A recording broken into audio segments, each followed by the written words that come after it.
Hi there, Sugar Snaps. Welcome to the studio. I'm back with another maker journal, and this one I'm going to do some spinning. So I have my old friend, the Ashford traditional here. This is the wheel I learned how to spin on, and I've been spinning on this wheel for 19 years, which is a crazy thought.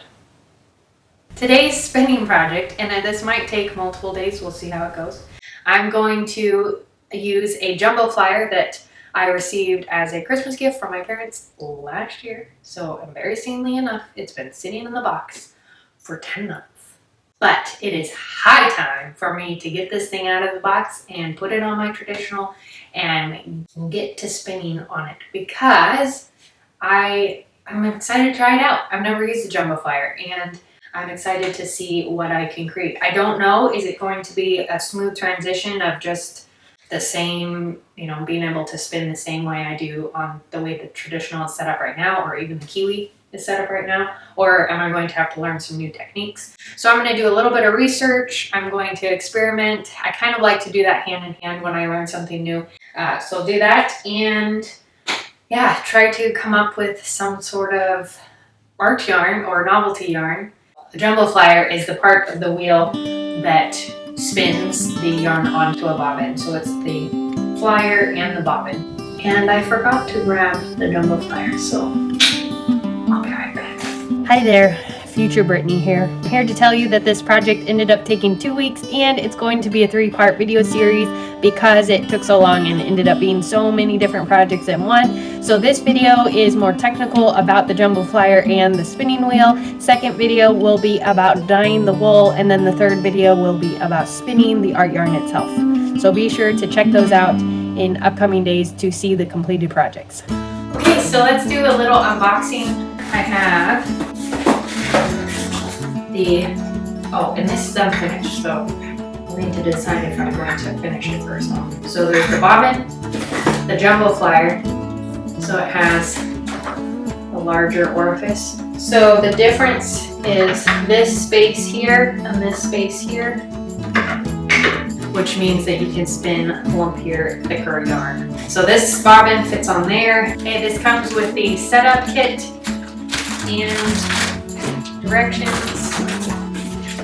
It comes with sandpaper, so I can clean this up a bit. Okay, so I have some assembly instructions. Need to do little woodworking, it appears. And that's what's in the box. Disclaimer, I don't know what I'm doing. I'm going to follow these directions to figure this out. So, step 1 says, thread the hooks into the pilot holes in the flyer. Okay, I'm doing this backwards, but I do want to finish this. So I think I'm gonna wait and put this on the wheel later, but I am going to set the wheel up with this piece, which is called the flyer bearing, so that it will house the jumbo flyer, which means that I need to take off this guy, my current Scotch tension, okay, and then take off this flyer. Oh my goodness. This flyer feels tiny compared to this. Look at these things. Little baby flyer. Big jumbo flyer. Okay, and then this guy, this piece right here is screwed into the maiden. The trick is, do it without stripping the screws. Remembering righty-tighty, lefty-loosey. These screws are just disintegrating. Oh my goodness. I'm so glad that came out. Oh man, I just poured the bag out everywhere. What? Okay, so this just slides right out. That's nice. I'll save this piece with my original flyer, and then this piece slides right in. There we go. Okay, so now this fits right here and in this hole. Whoosh. I don't like that. That hits. It's hitting on the maiden bar here. There's a screw right between here and the bobbin. Ooh.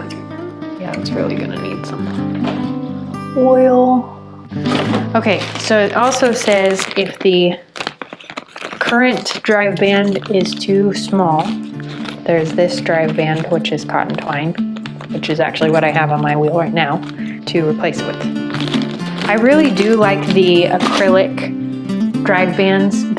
You melt the ends together so that they're nice and tight, and then you just release them when you're not spinning, and it relaxes them so that they don't get stretched out. So they last quite a long time. Whereas this cotton twine, when you add it as a drive band, it stretches out as you're using it because it's a fiber, and so it just elongates.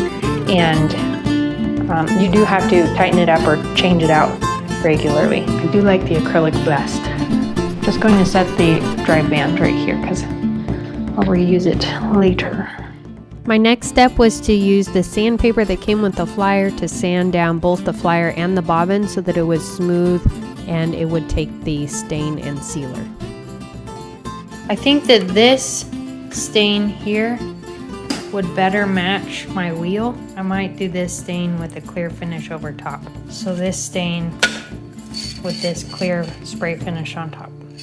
I decided to do a test of the honey stain, which is that one, and the pecan, which is this one, to see the difference, and I decided to go with the honey, so I went ahead and applied the stain to the bobbin and the flyer in an even coat and set it to dry. I'm gonna let this dry and then spray it with some clear sealer to protect it, and then, oh shoot, then it will be ready to go. My next step was to tape over all the metal bits so that they didn't get any sealer on them to gum it up. And then I wiped off any excess stain off the bobbin and the flyer. Some did come off on the towel, so if you do this, I suggest wiping it down. And then sprayed everything down with the sealer to coat it with a nice clear satin finish. And now a little break to talk about spinning guilds. And if you're starting out in a art form that isn't typical, like if you're not pursuing something that you can find readily online or even like at your craft store, then try to get involved in a guild. Because when I was 10, I was gifted my Ashford traditional wheel by my parents, and it may seem like a funny gift for a 10-year-old, but I loved it. It's something that I actually wanted, and obviously I'm still using it. But I joined a local spinning guild, which is a gathering of spinners that meet together once a month or so and talk spinning and but also spin together and teach each other skills and just kind of share back and forth. In that spinning guild, that's where I learned how to spin from the older ladies. They were just very generous in their knowledge and in sharing with me and teaching me what they knew, and I really want to give that back because there was a lot of people that poured a lot into me, and I want to turn around and use that information and knowledge to bless others. Just a quick plug for your local spinning guild if you have one, or other fiber arts guild. I haven't looked recently, but sometimes you can find fiber guild directories online. Yeah, check it out because it's a great source of resources and other people that enjoy doing what you do. Now back to our featured presentation. I finished them and they matched pretty well. I'm quite pleased. Not the exact, but I didn't expect that because it's not the exact finish. This is gonna need a couple drops of oil now. If you've been spinning and you haven't been using spinning wheel oil, I highly suggest doing so. It makes a world of difference and it maintains your wheel for longer. Okay, so I want a little oil here on this end, oil so that the bobbin moves freely, and oil here on this end where the orifice meets the, whatever this thing's called. Okay, that's moving pretty freely now. I don't know why that screw is rubbing. I don't know how to avoid that. Okay, so let's try some scotch tension here. I might need to change out this scotch tension for my other one. Yep. Oh, I forgot. I also need to put these guys in. Not so bad. Seems like these could twist quite a ways. I'm just going until it feels like they've set in because they're not tight. I don't know why they're so close. How are you supposed to get the yarn under there? I don't know about this. Do I have to thread through each one of them? That will get old. After threading all the hooks through, I strung up a new Scotch tension to fit this new flyer size, and then put on a new drive band, tied that around the largest wheel on the flyer, got that going, and tested my spinning. When I tell people I'm a spinner, this is what they think of. Okay, I have some alpaca fiber here that's a little bit messy. I think I'm just gonna spin through it and try to get rid of some of the vegetable matter as I go. Okay, so I'm gonna go for it. Just play around with, I need my hook. Got my orifice hook. Look at this thing. Isn't that beautiful? This is made by a blacksmith. I love the little leaf motif. Okay, I have some yarn. I'm gonna make a leader yarn. Leader yarn is a piece of string you add to your spinning wheel or to your bobbin so that you have something to start the fiber on. So I'll tie that on there. Loop it around here. See, this is the part that I'm not sure about. Normally, I loop it around and it slides under the hook and just hooks on. But these are so tight that there's no room for, well, that one's fine. This one I must have screwed on too tight. There we go. But if I have jumbo yarn, it's not gonna fit. Figure that out later. Orifice hook. Slide that in. Loop the string through. I'm gonna cut this because I don't need that much. Just a bit. And then I'll make a loop in the end so that I have something to attach the fiber to. I like having a loop in the end of my yarn because then I can just loop some fiber through there and it's an easy attachment. Back to this alpaca fiber I was talking about. Okay, so this is kind of clumpy, which will be kind of cool because I think I can just naturally get a jumbo kind of funky yarn out of this without putting a lot of effort into it. This isn't combed or anything. So I'm gonna break a piece off and just kind of go for it.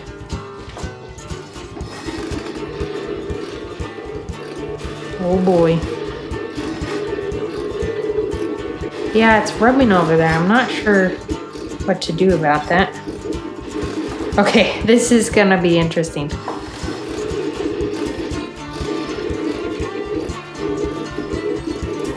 See, that's a natural, just pulling it out, getting the natural slubbiness.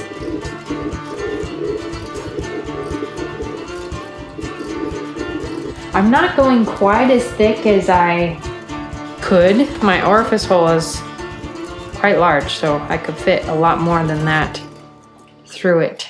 Okay, so the position of your maidens looks like it's fairly important. If your orifice bearing in the front and in the back isn't at a slight angle in, the front of the flyer and the back of the bobbin hit the maidens. But if you have them at that angle, they won't. They'll hit the bearing, which I think is better than hitting anywhere else. Here's my finished spun alpaca sample. It looks a little bit like a rat's nest here. I just kind of went with the texture of the uncombed, uncarded fiber and made a really messy yarn. Didn't even bother taking out the vegetable matter. Next up, I started my research. Good morning. Welcome back. I guess I left, you didn't. Filming, editing magic that it is. In my research, I learned about the ratios on this flyer. So the Ashford traditional with the normal setup, the normal flyer size, doesn't have ratios because there's just one size. You can see on my normal setup, there's only one groove here. There's no other grooves on the flyer or the bobbin. And so there's only one ratio setup, and I'll explain ratios to the best of my ability in just a minute. But this one has multiple. So you can see this larger part of the flyer has a groove, and then there's these 3 grooves that are placed smaller on the flyer. And so that is able to change the ratio. Now, to the best of my understanding, what a ratio is that this larger wheel on a spinning wheel turns at a certain speed, and that certain speed is determined by how fast you're treadling your spinning wheel, and that spin with the drive band connecting the drive wheel to the flyer wheel here, that amount of spin adds spin or rotation to the flyer. And because this wheel, in proportion to this wheel, this wheel's larger, the amount of times this goes around in a full circle is different than the amount of times the flyer goes around in a full circle. So ratios are a explanation or a number that describes how many turns the larger wheel is getting compared to the flyer wheel. If this wheel does 1 rotation and my drive band is on the largest groove, so this groove right here, then this flyer is rotating 4.5 times in a full circle, full rotation, every time the drive wheel does 1 rotation. So this goes around. Once this has gone around 4.5 times or 4.5 times, this groove here, then this flyer will go around 7.5 or 7.5 times to the drive wheel's 1 rotation. The next one down, this one right here, this would give me 9.5 rotations of the flyer to every one of the drive wheel. And then this smallest one that would give me 12.5 rotations every time the large wheel goes around once. In application, what that means is if you are adding twist to fiber and you have your wheel set to this 4.5 ratio, 4.5 to 1 ratio, then your flyer is only rotating 4.5 times every time your drive wheel goes around once. So every time you treadle 1 time. So going up and then down, that's once. Every one of those, your flyer is only going around 4.5 times. Now, that's great if you're using fiber that doesn't need a lot of twist. Your rate of draw to the rate of your spinning can balance out and you can have a less twisted yarn at the end. But if you're using fiber that isn't super crimpy or doesn't naturally have a lot of twist to it already, and you need to add more twist in order for the fibers to meld together and create a nice sturdy yarn that doesn't pull off every time you try to rethread your spinning wheel, then you need to change the ratio so that the flyer is rotating more times per 1 rotation of the drive wheel in order to get more twist into your fiber. The smaller the size on your flyer, the more twist your yarn will get per rotation of the drive wheel. So for instance, spinning cotton yarn, cotton fiber is very short. It doesn't have a lot of natural crimp in it, so it's pretty straight. You need a high twist in order for those fibers to twist together and be a nice sturdy yarn. So I would set my wheel up for highest, ratio possible. So the most rotations my flyer can make per 1 rotation of the drive band. Okay, that's the rundown of ratios from my understanding of it. If there's something that I am missing, please leave a comment below because I would love to learn more and be able to communicate this more clearly, because I think it's a super valuable skill to have, because the other option on the flip side of not having ratios is that you're making your body do the difference or make up the difference. So you're having to treadle faster, you're having to draw slower or faster, drawing your fiber out. And so your body's having to adjust, which one of the pleasant things about spinning is that you can kind of zone out and get into a flow. And once you're in that flow, if you're trying to do something that isn't your natural speed, then your yarn is going to not work the way you want it to, because you slow down or sped up or whatever it is. So having the spinning wheel you're using, being able to make those adjustments for you means that your body doesn't have to do all the adjustments of speeding up the treadle, whatever. The spinning wheel is set up to do that work for you, and you can enjoy the process and focus on the one thing, which is the drawing of the fiber or drafting of the fiber and yarn itself, and not the function of the wheel. A few other cool things I learned in my research is that this little guy, which I thought was a spacer, is actually a bearing insert. So this bearing right here on the front maiden, this guy right here, this hole size is too large for my normal flyer to fit in. They include this bearing piece, and this is a bearing insert that slides in, clips into the backside of that hole, turns it into the right size to put on my original flyer. Ta-da! So what this means, of course, is that I don't have to remove this bearing and screw in my old bearing every single time I want to switch between flyers. Okay, what else have I learned so far? So another thing that probably is obvious for some of you, but was like, oh yeah, for me, is that the bobbin size on this guy is quite a lot larger than this one, the original, which means that if I spin on my smaller bobbins and I go to ply 2 bobbins together to create a 2-ply, I can spin all of that fiber, all of that yarn onto this without having to break it up because it won't fit on my smaller bobbin. So I could do a whole skein, a whole 2 bobbins worth of my regular flyer bobbins onto one jumbo flyer bobbin. What the heck?